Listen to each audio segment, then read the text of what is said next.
What have you done with Mr. Yang and Miss Robin? Don't worry. I just gave them some time alone to ponder their fates. You should know that these actions make you an enemy of the Astral Express. Should we need to stand against the Nameless, it would only be myself and the Oak family involved.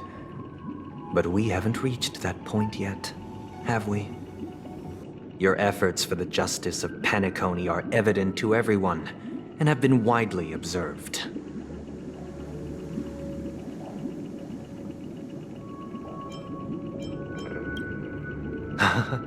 Patience is a virtue. However, I won't hold it against you. On the contrary, I'm here to make my intentions clear. If it is the Order that drove you to imprison Welt and Robin, and you're using them to coerce our compliance, then there'll be no point in entertaining any type of discussion. You're mistaken, Miss Himiko. They are in very safe hands, and just as the family has always proclaimed, no one can be harmed in the dreamscape, least of all in the beautiful new world belonging to the Order. Penacony and the entire universe have witnessed far too much innocent bloodshed.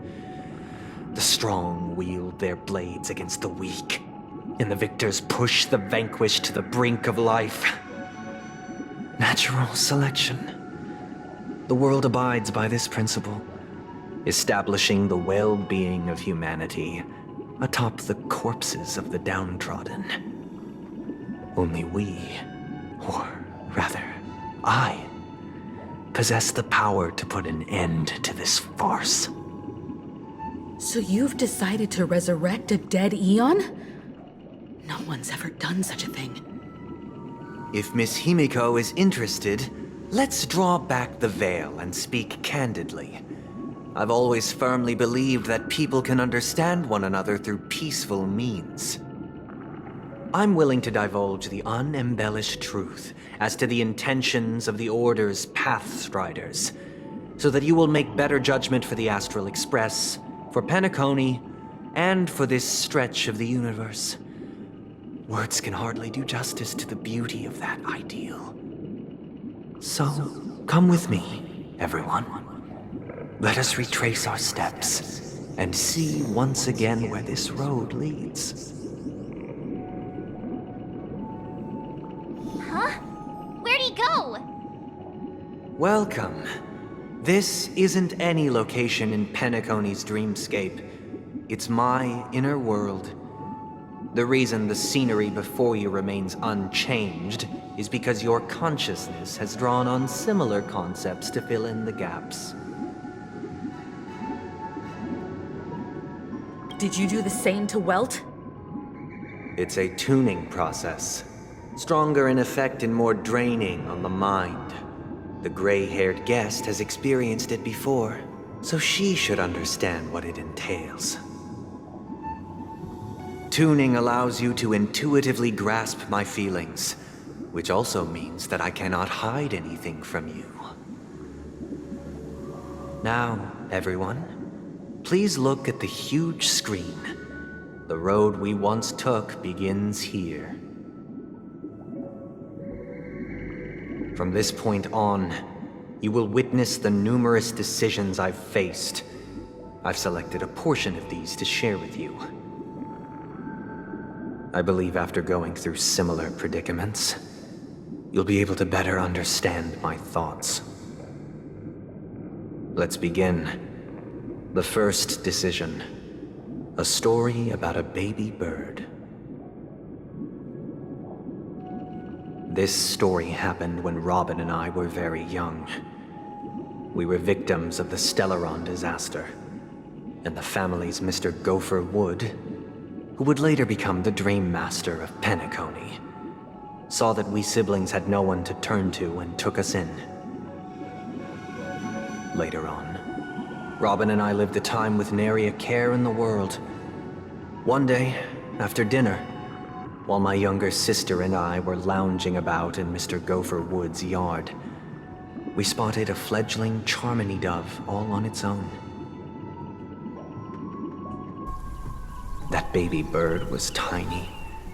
It didn't even have all of its feathers, and it couldn't sing. When we found it, it was already on its last breath, having fallen into a shrub, probably abandoned by its parents. We decided to build a nest for it right there and then.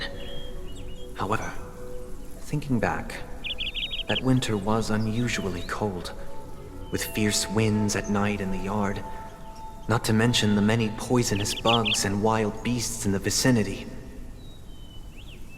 It was clear that if we left the fledgling in the yard, it stood no chance of surviving until spring. So, I suggested we take it inside, place it on the shelf by the window, and asked the adults to fashion a cage for it. We decided that when it regained its strength enough to spread its wings, we would release it back into the wild. The tragic part, something that we'd never considered, was that this bird's fate had already been determined long before this moment. Its destiny was determined by our momentary whim. Now, I pass the power of choice to you all. Faced with this situation, what choice would you make?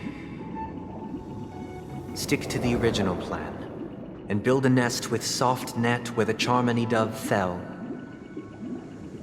Or build a cage for it and feed it, giving it the utmost care from within the warmth of a home.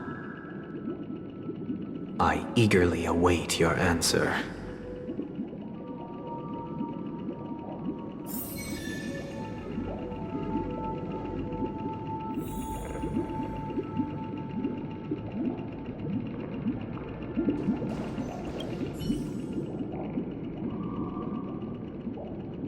That guy just casually throws this kind of question at us? What exactly is his deal? But fine, I'll answer, I guess. If it were me, I guess I'd choose to build a cage for the little Charmony dove. After all, leaving it there, it's bound to get hurt by wild animals or something. And that'd just be too sad.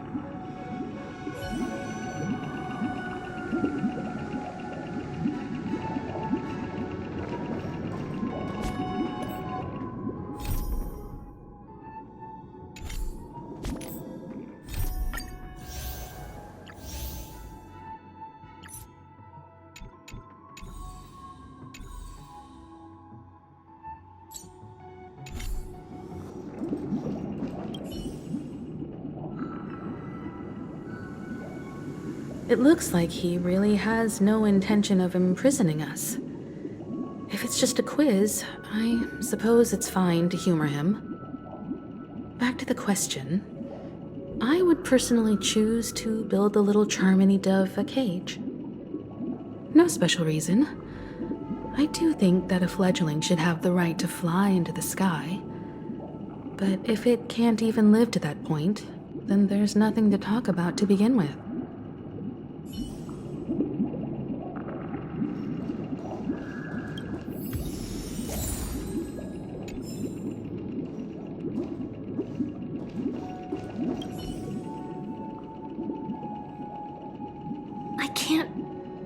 His intentions right now, but based solely on that question, I would probably choose to build that dove a cage. Even if I was gonna release it back into the sky, it'd have to be strong enough to fly first. If I left it where I found it, I fear it'd never get the chance to fly ever again.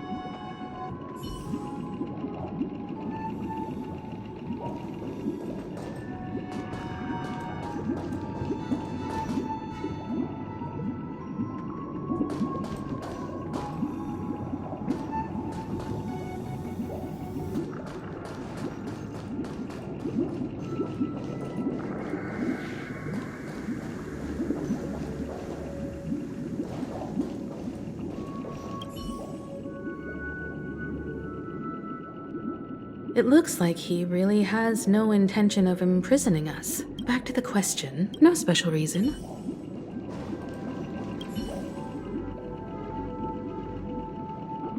That guy just casually. If it were me. After all, leaving it there.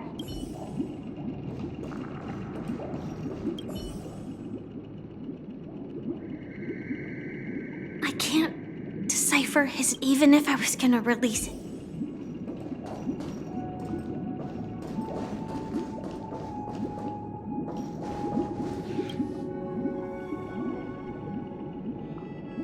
Interesting. Since you've made up your mind, allow me to reveal what fate this choice will bring to the fledgling. From what I've observed, there are at least 3 predators in that yard that prey on small birds. The Vosicle Scorpion, Asdana Wolverine, and the Huntington Winged Snake. Even if they shy away from humans, these animals are still near apex predators in a fenced location like a yard. In such a location, only one fate awaits that little Charmony dove. A painful death. As for the choice you made, I am deeply sorry. Now, let us advance to the second decision. This time, it's the story of a dream chaser. This story happened when I was appointed as Bronze Melodia, a position exclusive to the Oak family, charged with listening to the problems and vexations of Dreamscape residents, and providing them with the relevant guidance. It was during that period that I had the opportunity to hear voices from all corners of the Dreamscape. Joy, sorrow, arrogance, regret. The complex tapestry of human nature that formed the world. And I was fortunate to catch a glimpse of it. He was a dream chaser, and an illegal stowaway. Just like the rest of them, he came to Penacony in search of a better life, except that, to most people, the price he paid, I suppose you could say it was everything.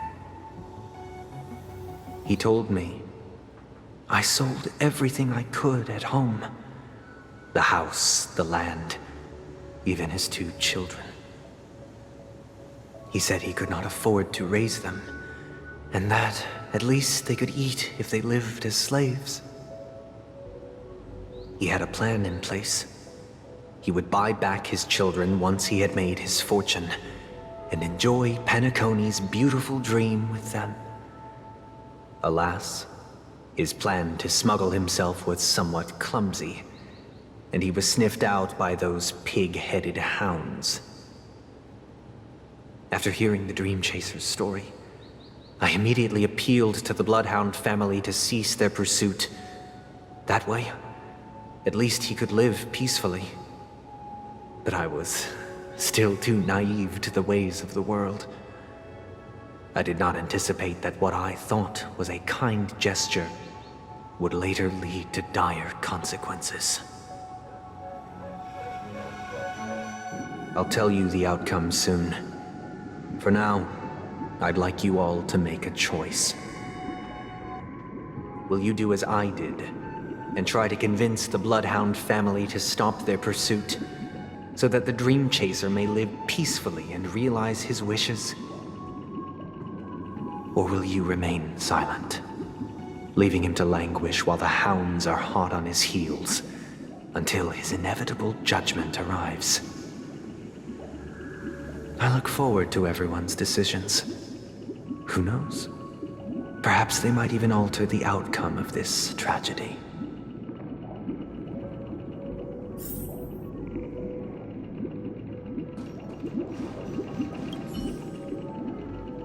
It seems illegal stowaways are really quite common on Penacony. But that guy in the story, I don't think he deserves any sympathy at all. He sold his kids to chase a dream. Even if he intended to go back for them, it's still insanely extremely irresponsible. With that thought, there's only one choice. Let the Bloodhounds send him back home. This person deserves to be punished.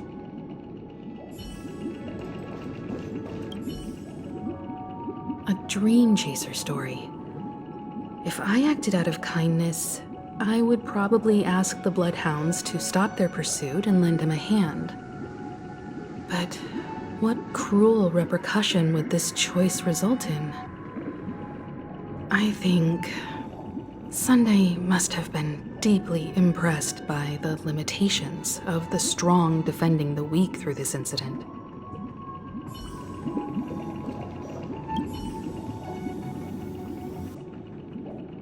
This question... Surely it has some connection to the baby bird story. And this connection is precisely the breakthrough Sunday aims to use to persuade us. I'd probably choose to ask the Bloodhounds to cease their pursuit.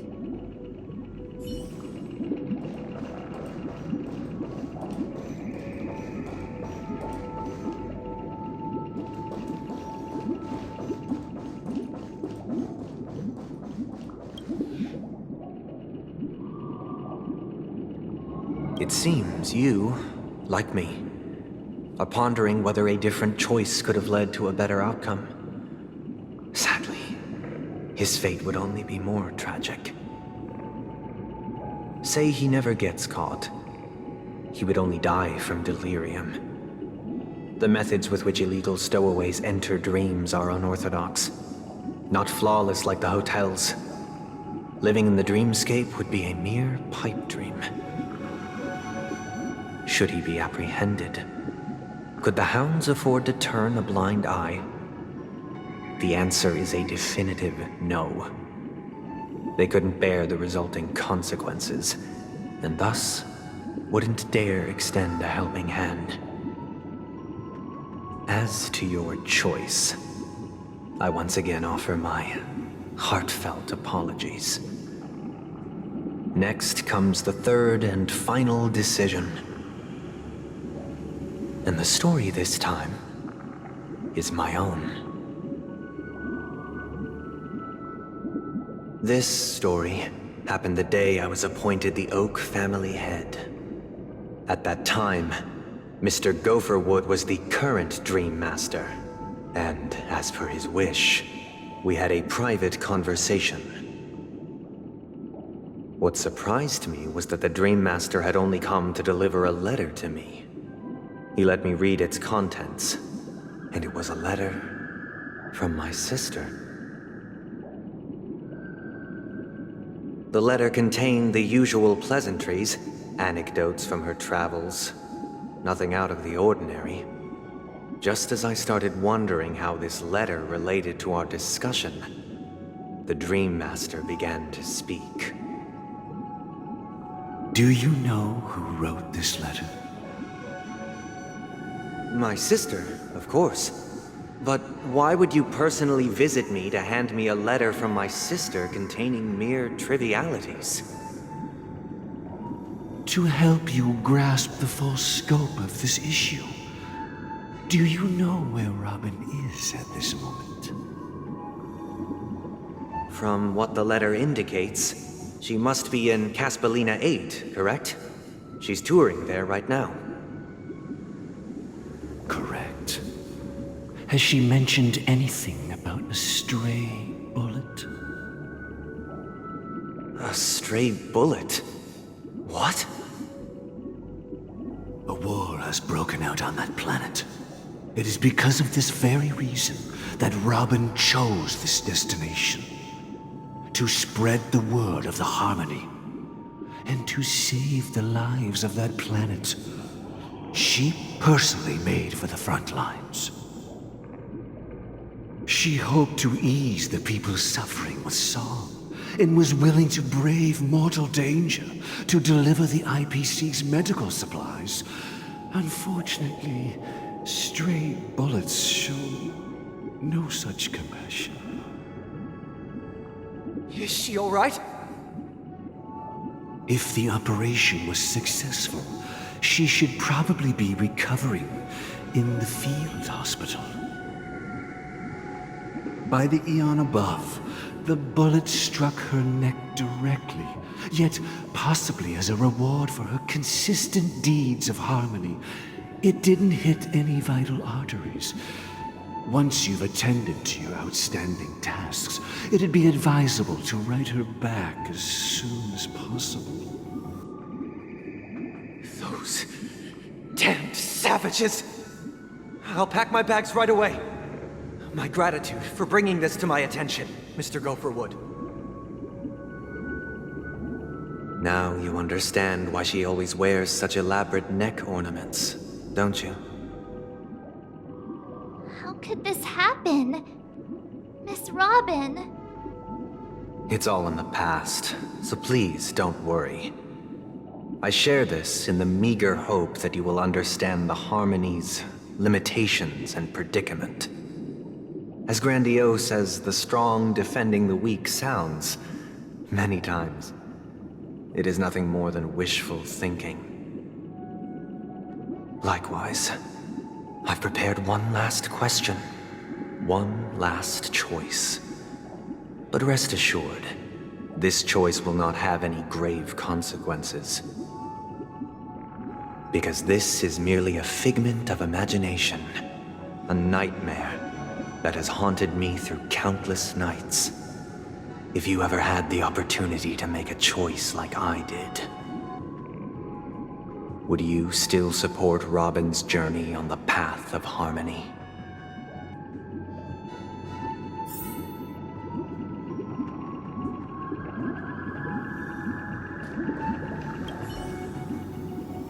I often feel like I've dreamt of similar scenes on certain nights. In the dream, I see blurry faces. I don't know who they are, but I sympathize with all of them, fighting for survival against some unfathomable force. Their confusion and fear are lucid to me, but I also remember they chose never to give up. Just like Miss Robin. If Mr. Sunday's question leaves you puzzled, you should find the answer from your own experiences. With each Trailblaze, dangers and tribulations will surely follow. But would you ever back away? Would you stop March and Don Hung from reaching their next destination? I believe you have an answer of your own in your heart.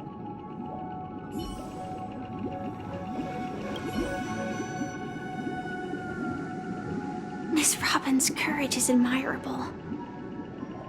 And here I was thinking she was just another superstar celebrity. But the fact that she's also Mr. Sunday's younger sister? No, I doubt he'd wish harm on his own flesh and blood, no matter how grand the ambition.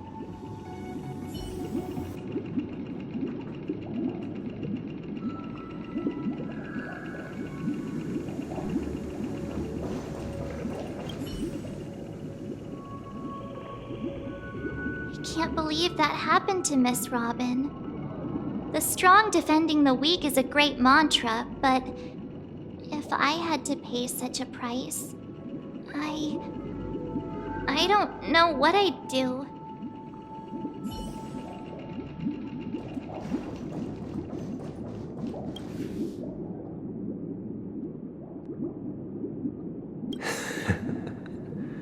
I see. I am now aware of everyone's stances. Raising these questions merely serves to illustrate one point. The plight of Penacony cannot be salvaged by the Harmony. The true foundation for a sweet dream paradise can only be established through the order where the strong govern the weak.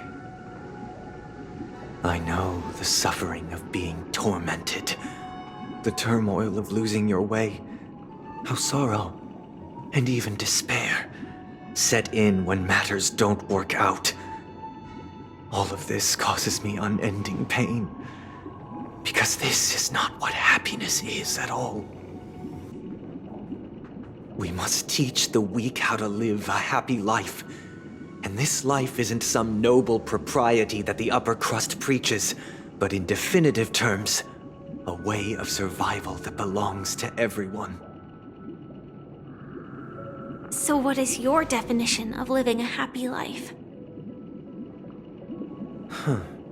Good question. Human consciousness is fundamentally an illusion, a cage known as self-worth. People lured in by this illusion make mistakes, yet still ask that external influences bear the burden.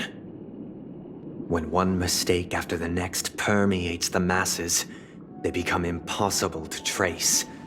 Thus, the amassing of these individual cages culminate to form a prison, a place dictated only by the rule of survival of the fittest. Nature is always accompanied by predation and sacrifice. Its antithesis is known as order. That is what I want to do. Unite people's happiness under the banner of order. They won't need to make bitter choices any longer, nor face the weaknesses of humanity.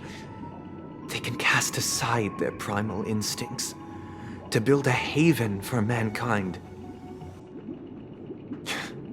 Simply describing thoughts is far too abstract, so allow me to provide a simple example.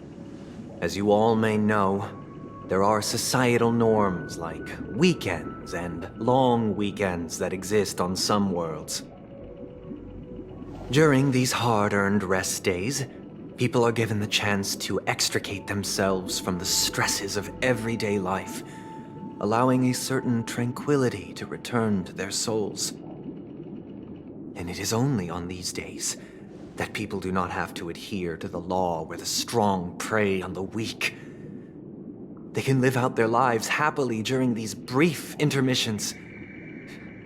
It's just a pity that 2 or 3 days are still too fleeting compared to the span of a lifetime. From where I stand, society's ideal system should be 7 rest days.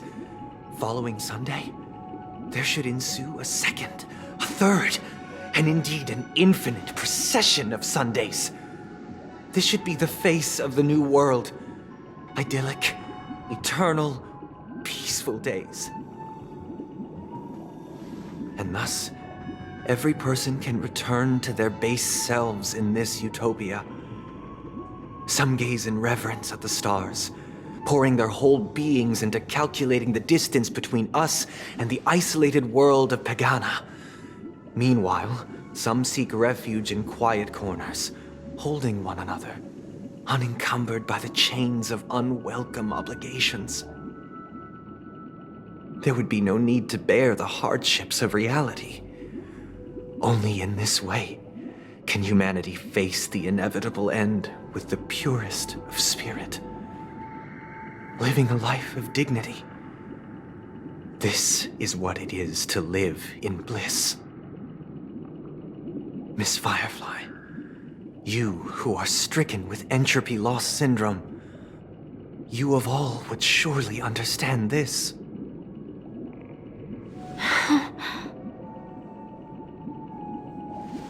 It sounds like a flawless theory.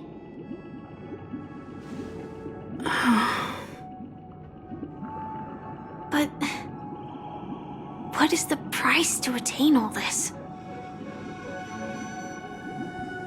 The cost is minute, merely a personal and eternal sacrifice. If this paradise is to be maintained for everyone, someone must remain trapped in solitary awakening until the end of the cosmos. Awakening. Which means that this so-called paradise is still a dream. Stepping into this paradise means forsaking reality, correct? It is not forsaking, but transcending. Flesh, blood, sorrow, weakness. If the physical is the root of spiritual suffering, it is only logical that we defeat it. But in this supposed bliss, people won't have defeated their demons. The chance to overcome their tribulations would be forever lost to them. In other words, it is an escape. That's another way of understanding it. But there is no shame in escape. On the contrary, the seeds of escape exist in everyone's hearts. Don't you agree, Miss Firefly? And as to why we sleep, it is because we are afraid to awaken from our dreams. But this is not in conflict with the grand plan. Only in acknowledging this can we truly understand the frailty of human nature, and from there, show compassion and protection.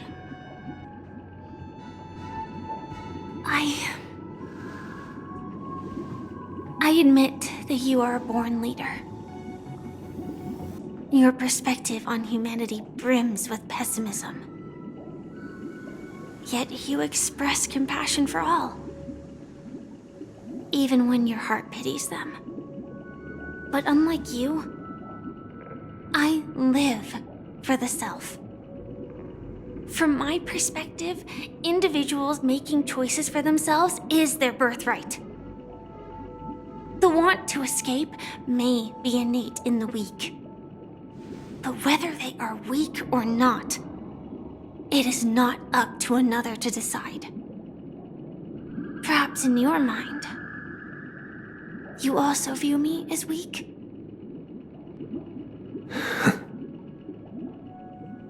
Because I don't think so. Since Miss Firefly has said her piece, the Astral Express will also naturally give you our answer. We'll leave it to you. Just as Mr. McHale instructed before. Tell him our choice.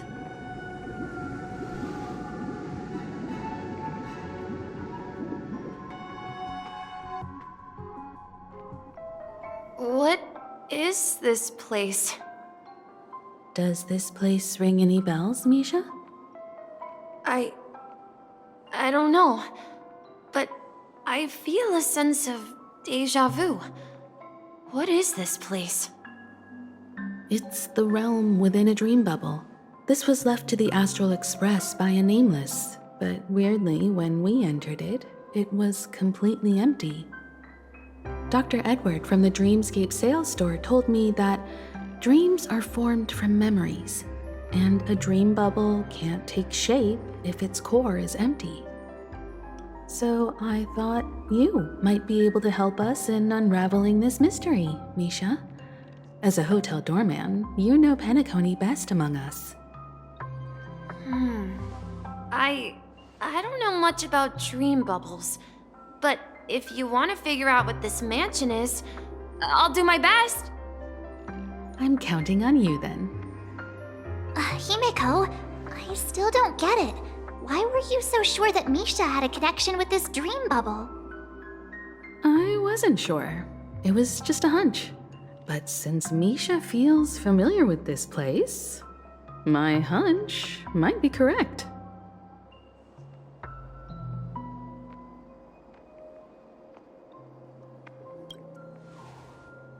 Exactly. This is where you and Firefly encountered death, which we now know as dormancy. Considering its connection to Dreamflux Reef, it's not surprising it appeared here. The question now is, who brought you here? Based on the clues we have so far, it's unlikely to be that masked fool. So identifying them is crucial to us. We're drawing closer to the truth once more. Let's give Misha some time, as I believe he'll unveil the secret of this dream bubble. All right, but there are doors all over the place. Which one should we choose? Do you have any idea, Misha? I guess... maybe this way?